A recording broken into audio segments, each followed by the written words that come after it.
अपनी भाषा YouTube channel में मैं गोपीराम सभी विद्यार्थियों का, सुनने वालों का, देखने वालों का हार्दिक अभिनंदन और स्वागत।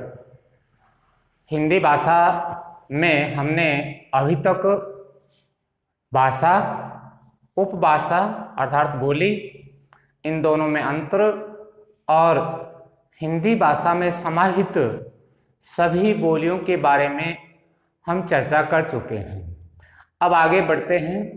किसी भी भाषा को पढ़ने के लिए और उसकी विस्तृत जानकारी प्राप्त करने के लिए उसका एक मापदंड के तहत शास्त्र तैयार किया जाता है, जिसको हम व्याकरण कह सकते हैं।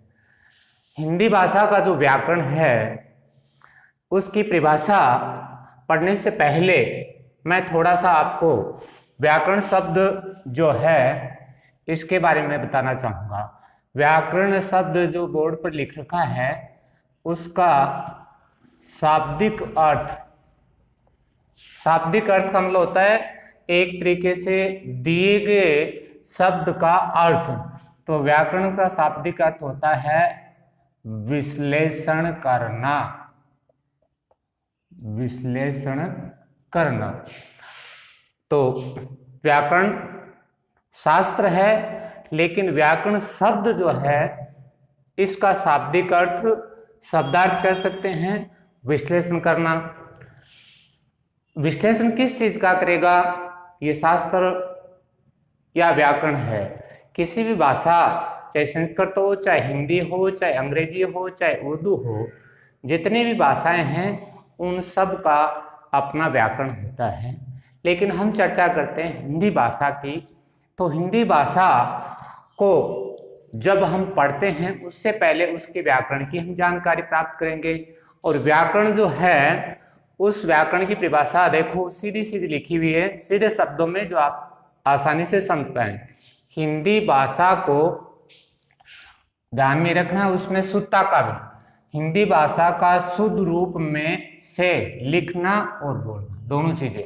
हमें जब बोलते हैं तो हमारा उच्चारण भी शुद्ध एवं स्पष्ट हो, ठीक वैसे ही बोलने के वक्त भी हमें इन दोनों चीजों का ध्यान रखना है कि जो भी बोला जाता है भाषा की दृष्टि से उसकी उच्चारण में त्रुटि नहीं हो और न ही उसके लिखावट में गड़बड़ हो।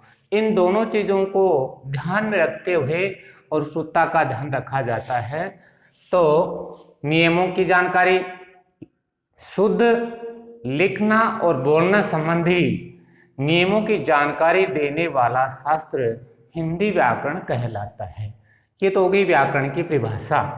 लेकिन विश्लेषण किस चीज का करता है, कि व्याकरण हमें किसकी विस्तृत जानकारी देती है, वो क्या क्या है जो हिंदी भाषा में व्याकरण में आपको प्रारंभ से लेकर अंत तक विस्तृत रूप से पढ़ने को मिलेंगे।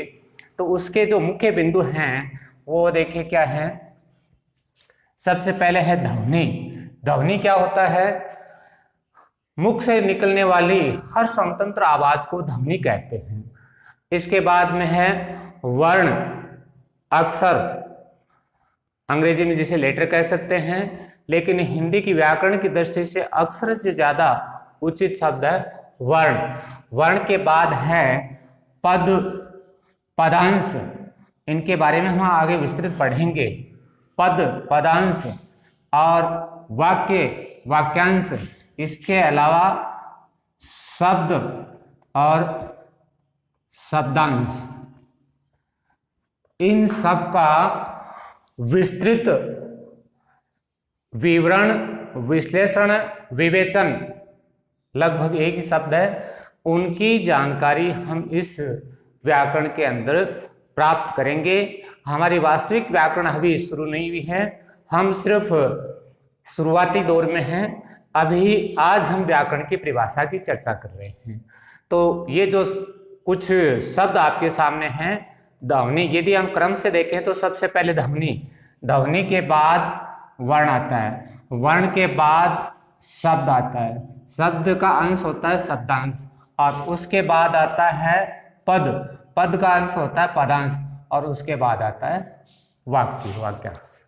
इस प्रकार 4 जो इसके मुख्य बिंदु हैं उनके अभी हम आगे चलेंगे तो बहुत विस्तृत चर्चा से पढ़ेंगे।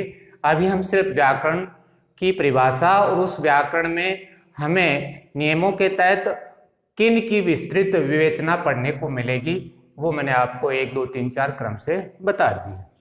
अब इसके बाद व्याकरण में वर्ग कितने होते हैं जिन पर आप चर्चा करेंगे या हम उसमें विस्तार से पढ़ेंगे।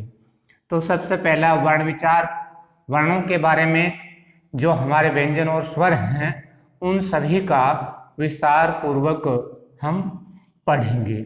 इसके बाद वर्णों से मिलता है, वर्णों को जब हम मिला देते हैं तो जो शब्द मिलता है उसका अर्थ होता है तो वो शब्द हो जाता है।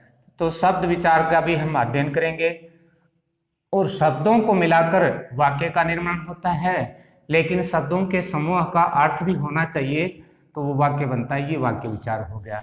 इस प्रकार व्याकरण की जो 3 वर्ग हैं, वर्ण, शब्द और वाक्य, इसके बारे में बहुत लंबी चौड़ी व्याख्या हमें पढ़ने को मिलेगी, इसलिए आप चिंतित न हों कि अभी हमने व्याकरण को शुरुआत नहीं किया है। कल तक शायद पहला टॉपिक पूरा होने वाला है, इसलिए अभी हम एकदम व्याकरण हिंदी भाषा के प्रारंभिक दौर में हैं। अब देखिए, व्याकरण के बाद व्याकरण को सजाने का काम या व्याकरण में जो लिखने का काम होता है वो है अगला बिंदु हमारा लिपि। लिपि क्या होता है? लिपि शब्द का अर्थ होता है किसी भी भाषा को लिखने का तरीका। ये लिपि का एक संक्षिप्त परिचय है। लिपि विधि कह सकते हैं आप, तरीका कह सकते हैं। अंग्रेजी में अगर ज़्यादा आप सुनते हैं तो वो होता है मेथड। किसी भी भाषा, चाहे कोई सी भी भाषा हो, उसको लिखने का जो तरीका है उसका नाम होता है लिपि। अब हम लिपि की परिभाषा के बारे में पढ़ते हैं। भाषा की ध्वनियों को जिन लेखन चिन्हों में लिखा जाता है, महत्वपूर्ण बात है लेखन चिन्ह, ये तो एकदम शॉर्ट एंड स्वीट परिभाषा है जिसे हम लिपि कहते हैं। भाषा की ध्वनि, ध्वनि मैंने अभी बताया था, जो हम मुख से बोलते हैं, बोलने वाले जो ध्वनि है उनको लिखने के लिए कुछ चिन्हों का प्रयोग किया जाता है, उसे लिपि कहते हैं।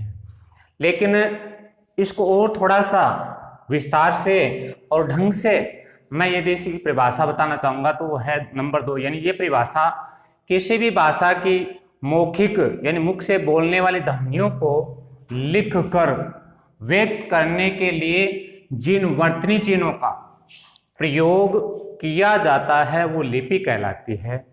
लिपि का यदि मैं मेरी भाषा में बताऊं तो सीधा सा अर्थ यह है, लिपि है वो हमारे जो वर्ण हैं, अक्षर हैं, उनका श्रृंगार है, उनका एक तरीके से सुंदरता बढ़ाने का काम भी करती है, क्योंकि अकेला वर्ण उतना सुंदर नहीं लगता जितना उसकी मात्राओं के साथ उसे लिखा जाता है।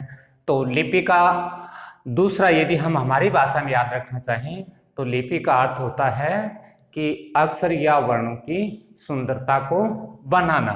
अब लिपि जो है हमारी हिंदी भाषा की मुख्य लिपि है वो है देवनागरी लिपि। अब देवनागरी लिपि के बारे में भी हम थोड़ी चर्चा आगे करेंगे, लेकिन पहले हमारी जो देवनागरी लिपि है उसमें भाषाएं कौन सी आती हैं? संस्कृत जो सबसे प्रारंभिक भाषा मानी जाती है और हिंदी की मूल भाषा भी है। हिंदी, मराठी, कोंकणी, इसके आगे गोवा लिखा है। इसका मतलब हुआ है हमारा जो भारत का एक छोटा सा प्रदेश है उसमें कोंकणी भाषा का प्रयोग किया जाता है। इसके अलावा हमारा पड़ोसी राष्ट्र नेपाल, उसमें भी जो भाषा बोली जाती है नेपाली, उसमें भी देवनागरी लिपि काम मिली जाती है। इसके अलावा प्राकृत भाषा है उसमें भी देवनागरी लिपि का प्रयोग किया जाता है। अब हिंदी की जैसे देवनागरी है, ठीक उसी प्रकार कुछ अन्य भी भाषाएं हैं जिनके हमारे यहाँ लगभग भारत में काफ़ी हिस्सों में बोली जाती है। सबसे पहले अंग्रेजी जो विश्व स्तर की परिभाषा बन चुकी है, एक ऐसी भाषा जो हर क्षेत्र में बोली जाती है। तो ये चार्ट है, ऊपर भाषा है, नीचे मैंने लिपि लिखी है। तो अंग्रेजी जो भाषा है उसकी लिपि है रोमन, और दूसरी है पंजाबी जो हमारे पंजाब और हरियाणा की तरफ ज़्यादा बोली जाती है, उसकी लिपि है गुरुमुखी। और उर्दू जो मुख्य रूप से मुस्लिम भाई इसके बोलचाल में काफ़ी प्रयोग करते हैं, उसकी लिपि है फारसी। इस प्रकार देखिए भाषाओं के अनुरूप उनकी लिपियां भी है। हमारी मुख्य भाषा हिंदी है। हिंदी में सबसे महत्वपूर्ण और जो मुख्य लिपि है वो आपकी है देवनागरी लिपि। आज हमने सिर्फ 2 बिंदुओं पर चर्चा की है। व्याकरण और लिपि दोनों ही बहुत महत्वपूर्ण है, क्योंकि व्याकरण का भी विस्तार से हमें अध्ययन करना है, और लिपि के बारे में हमारे जितने वर्ण हैं उनकी जो मात्राएं हैं, उनका जो श्रृंगार है, उसकी भी हम चर्चा करेंगे। देखिए आप सभी से मेरा आग्रह है कि जैसे कि सरकारी निर्देश हैं, हम ज़्यादा लंबा वीडियो नहीं बना सकते।